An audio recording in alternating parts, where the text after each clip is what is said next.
Hi everyone, இன்றைக்கி நம்ம எதை பற்றி பார்க்க போகிறோன்னா ஒரு கேபேஜ் வச்சு ஒரு பொரியல் தான் பண்ண போகிறோம். ஸோ அது நம்ம யூஸ்வலாக நம்ம கடையில் க்ரீன் கேபேஜ் கிடைக்கும். இது red cabbage or purple cabbage நம்ம சொல்லுவோம்ல, அதை வச்சு பண்ண போகிறோம்.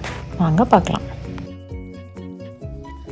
இந்த டைப் ஆஃப் கேபேஜில் பார்த்திங்கன்னா நிறைய ஃபைபர் கண்டென்ட் இருக்குது.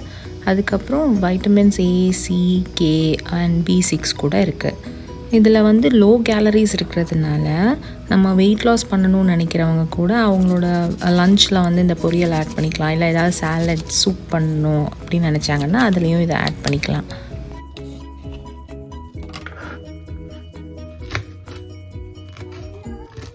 நான் இன்றைக்கி ஹாஃப் கேபேஜ் தான் யூஸ் பண்ண போகிறேன். ஸோ மிச்சம் இருக்கிற ஹாஃபை நம்ம டைட்டாக நல்ல பிளாஸ்டிக் ரேப்பை வச்சு க்ளோஸ் பண்ணி வச்சிட்டோம் அப்படின்னா 3 weeks to 2 months வரைக்குமே நம்ம யூஸ் பண்ணலாம்.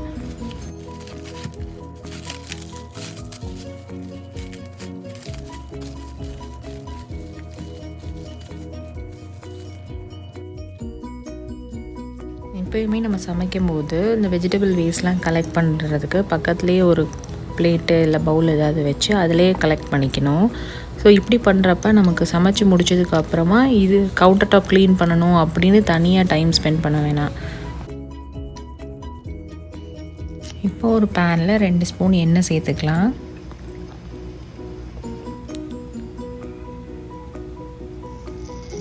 எண்ணெய் சூடானதும் அதில் 1/4 டீஸ்பூன் கடுகை சேர்த்துக்கலாம்.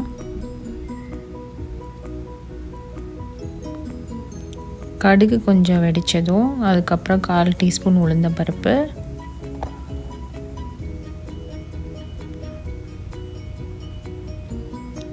அப்புறம் கொஞ்சம் கருவேப்பிலை, அப்புறம் 2 வரமிளகாய்.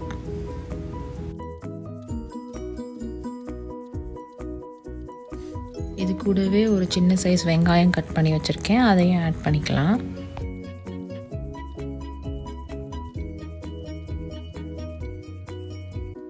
ஒரு நிமிஷம் அந்த வெங்காயம் வதங்கினதுக்கப்புறமா நம்ம கட் பண்ணி வச்சுருந்த அந்த கேபேஜையும் சேர்த்துக்கலாம்.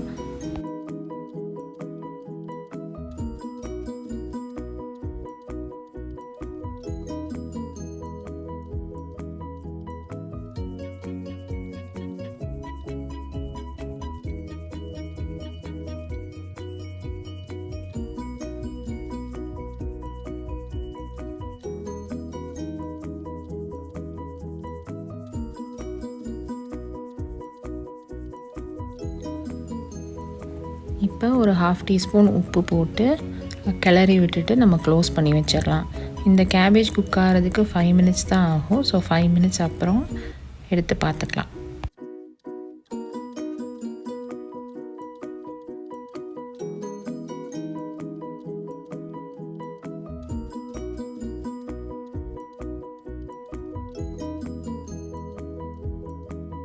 இப்போ கேபேஜ் குக் ஆகிறதுக்குள்ளே நம்ம தேங்காய் அரைச்சி எடுத்துடலாம். ஸோ ஒரு மிக்ஸி ஜாரில் 4 டேபிள் ஸ்பூன் தேங்காய், அப்புறம் 2 பச்சை மிளகாய், ஒரு பூண்டு, கொஞ்சம் 1/4 டீஸ்பூன் ஜீரகம், அப்புறம் ஒரு 1/2 டீஸ்பூன் மஞ்சத்தூள் சேர்த்து அரைச்சி எடுத்துடலாம்.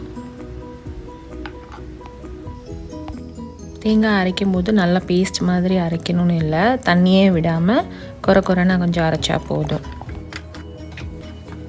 தேங்காய் சேர்த்துட்டு நம்ம கொஞ்சம் கிளறி விட்டுட்டு உடனே ஸ்டவ் ஆஃப் பண்ணிடலாம். இப்போ நம்ம சூப்பரான ரெட் கேபேஜ் பொரியல் ரெடி. நீங்களும் இந்த மாதிரி கேபேஜ் பொரியல் செஞ்சு பாருங்கள். செஞ்சு பார்த்துட்டு உங்களோட கமெண்ட்ஸை எனக்கு சொல்லுங்கள். அதுவும் இல்லாமல் உங்கள் வீட்டில் இந்த மாதிரி ரெட் கேபேஜ் வாங்கினீங்கன்னா அதை வச்சு எப்படிலாம் யூஸ் பண்ணுறீங்க அப்படிங்கிறதையும் கமெண்ட் செக்ஷனில் சொல்லுங்கள். ஸோ எல்லோரும் பார்த்து தெரிஞ்சுக்கலாம். தேங்க்யூ ஃபார் வாட்சிங்.